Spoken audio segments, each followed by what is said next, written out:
Vous avez une voiture ou vous rêvez d'en avoir une? Alors sachez que ça risque de vous coûter environ 1500 $ par an en achat d'essence.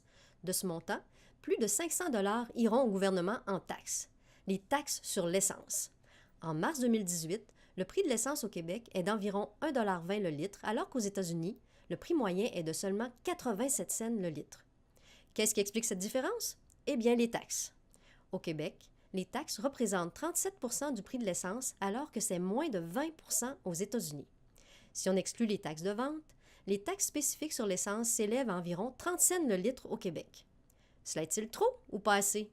Philippe Barla, professeur au département d'économique de l'Université Laval, et Jérémy Dorval, diplômé de la maîtrise en économique, ont publié en 2017 une recherche sur ce sujet dans la revue Analyse de politique. Alors, professeur Barla, faut-il augmenter ou baisser la taxe sur l'essence au Québec?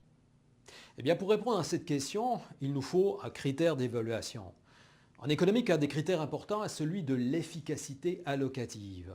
On veut que les ressources rares soient allouées pour répondre aux usages les plus rentables pour la collectivité.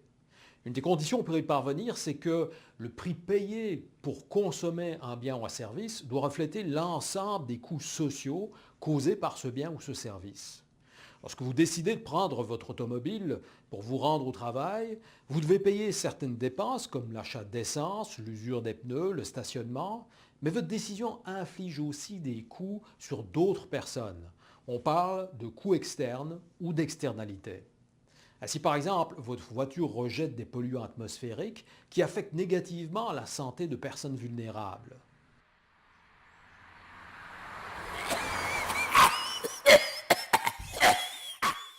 Taxer l'essence, c'est donc un moyen d'internaliser les coûts externes de l'automobile.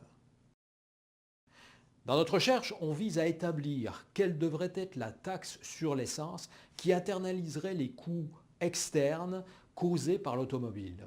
Plus spécifiquement, on tient compte des coûts liés au changement climatique provoqués par la combustion d'un litre d'essence, des coûts sur la santé et la qualité de vie causés par les polluants atmosphériques responsables du smog, la partie des coûts des accidents qui ne sont pas déjà inclus dans les primes d'assurance, et finalement, des coûts liés à la congestion.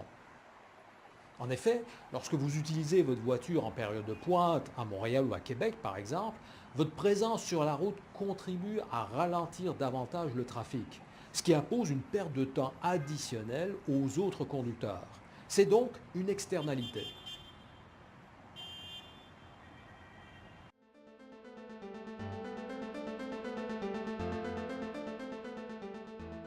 Pour répondre à notre question de recherche, nous avons utilisé et adapté des évaluations tirées d'autres études économiques, mais pour l'évaluation des coûts de congestion, nous avons calibré un modèle mathématique à partir de données provenant des enquêtes origine-destination de Montréal et de Québec.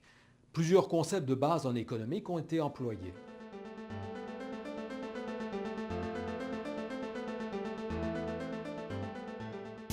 Pour couvrir les coûts liés au changement climatique, les coûts externes des accidents et la pollution atmosphérique, la taxe devrait être de 28 cents par litre, ce qui est très proche de la taxe actuelle sur l'essence de 30 cents.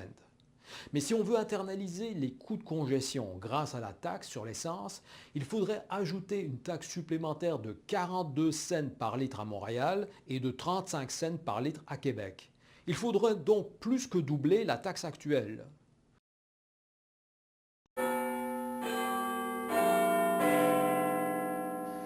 Ça n'arrivera probablement pas, et c'est probablement mieux comme ça. En effet, la taxe sur l'essence n'est pas le meilleur moyen pour tarifier les coûts de la congestion.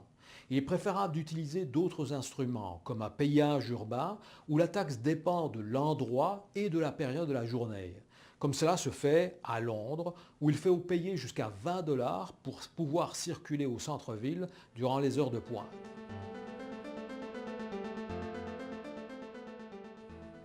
Selon notre recherche, la taxe actuelle sur l'essence au Québec envoie le bon signal de prix pour internaliser les coûts externes liés au changement climatique, à la pollution atmosphérique et aux accidents. Par contre, l'un des principaux coûts sociaux de l'automobile, la congestion, n'est pas présentement tarifié, ce qui aboutit en jargon d'économiste à de l'inefficacité allocative et en langage commun à une belle pagaille sur nos routes.